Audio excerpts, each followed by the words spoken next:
Board के बाद अगर किसी का बड़ा बयान आया कि हम सुप्रीम कोर्ट जाएंगे, जैसे सीएए को लेकर गए, जैसे अन्य मुद्दों को लेकर हम गए, इसको लेकर के भी जाएंगे, तो मेरा सवाल शिवानंद जी आपसे ही है, क्या जी गौरव जी, कहां कंफ्यूजन है इस संविधान संशोधन में? क्या आप नहीं चाहते हैं कि वक्फ में महिलाओं को हिस्सेदारी मिले?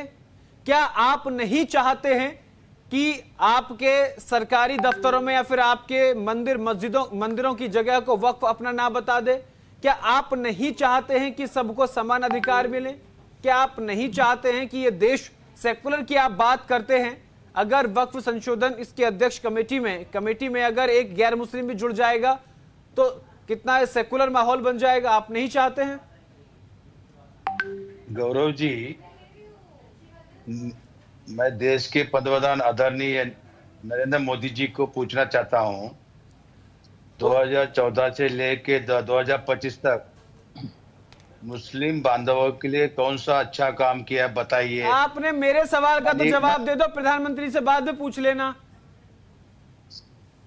बताइए गौरव जी। इतनी देर वही तो सवाल किया, कंफ्यूजन कहां है आपको वक्फ संशोधन बिल में? क्या आप नहीं चाहते हैं कि मुस्लिम महिलाओं को बराबर का अधिकार मिले? क्या आप नहीं चाहते हैं कि ये एक सेकुलर पूरी तरीके से बने अगर गैर मुस्लिम भी आते हैं? क्या आप नहीं चाहते हैं कि जिलाधिकारी को पावर मिले? सपोज कीजिए कि आप ही की जमीन को वक्फ वाले आए और कह लगे तो हमारी है, आप ट्रिब्यूनल कोर्ट में चले जाइए, सुनवाई का आखिरी फैसला उनका होगा।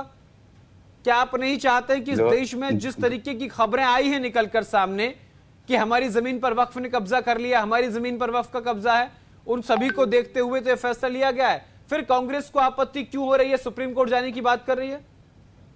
गौरव जी, 1947 से लेके 1954 में वक्फ बोर्ड का स्थापना हो गया, आज तक उस रूल एंड रेगुलेशन से चल रहे हैं। क्यों भरोसा नहीं हाई कोर्ट पे, भरोसा नहीं सुप्रीम कोर्ट पे? आज देखिए, माइनॉरिटी मिनिस्टर के अंदर में एक काम चलता है, वक्फ बोर्ड का जो समिति चेयरमैन रहता है, आईएएस ऑफिसर, वहां डिसीजन होता है। वो उसमें क्या गरीब लोगों को क्या कुछ मिलता नहीं है? ऐसा कौन सा काम करना चाहते हैं? कलेक्टर पास आने के बाद न्याय मिलेगा, इसका गारंटी कौन दे रहे हैं?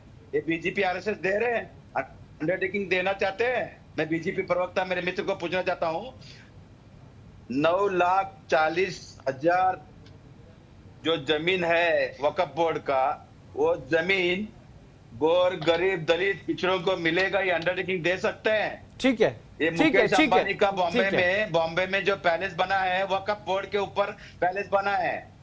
कल जो बंजारा हिल पे जो जमीन है अदानी को देने के लिए प्लान हुआ है बीजेपी आरएसएस। इसीलिए तो इस बिल में संशोधन जरूरी है। जिस तरीके से आप कह रहे हैं कि अनिल अंबानी का, मुकेश अंबानी का घर वक्फ की जमीन पे बना है, कल को कहते हैं कि भैया गौरव किशोर शर्मा का घर तो वक्फ की जमीन में बना है, कराओ खाली। कहां से मैं उसके प्रूफ दूंगा? आपके ट्रिब्यूनल कोर्ट में होगा। कैसी बातें कर रहे हैं आप, कैसी बातें कर रहे हैं शिवानंद जी? रत्नाकर जी, ठीक है, रत्नाकर जी मेरे साथ जुड़े हुए हैं। रत्नाकर जी, कांग्रेस प्रवक्ता कह रहे हैं कि अगर जिलाधिकारी को इसमें जोड़ लिया है, कलेक्टर को जोड़ लिया है, तो क्या गारंटी है कि उनको न्याय मिलेगा? रत्नाकर जी, अंडरटेकिंग दीजिए। हाईकोर्ट सुप्रीम कोर्ट क्या कर रहे हैं? अभी आपके सवालों का जवाब रत्नाकर जी। ठीक है रत्नाकर जी। नरेंद्र मोदी जी रिटायर्ड होना जा रहे हैं, इसलिए नागपुर दौरे में वहां से नागपुर का संविधान ये लेके आए वक्फ बोर्ड का कुछ दिशाहीन करने का। पहली बात तो मुझे लगता है शिवानंद जी आपको जानकारी नहीं है। शिवानंद जी आपको जानकारी नहीं है। अच्छा ठीक है, बताइए वक्फ को लेकर के जेपीसी का गठन कब हुआ? ठीक है शिवानंद जी, आप मुझे बताइए आप सिर्फ बोल रहे हैं, आप तथ्यहीन बातें कर रहे हैं। अरे भैया, प्रधानमंत्री नरेंद्र मोदी अब नागपुर गए हैं, आपको पता है जेपीसी का गठन कब हुआ था वक्फ बोर्ड को लेकर के?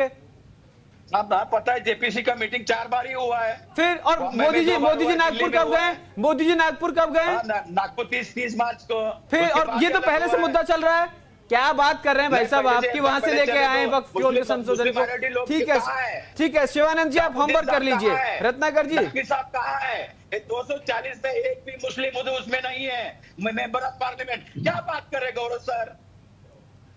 असदुद्दीन ओवैसी नहीं है, इमरान मसूद नहीं है, उन लोगों ने आवाज नहीं उठाई। क्या बात कर रहे हैं आप?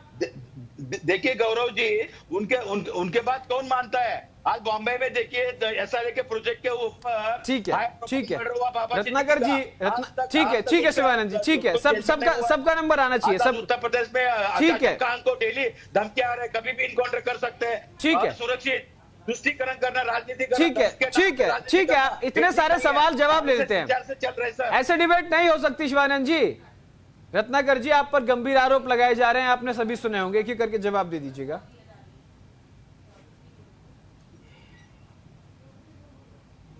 रत्नाकर जी आवाज आ रही है आपको?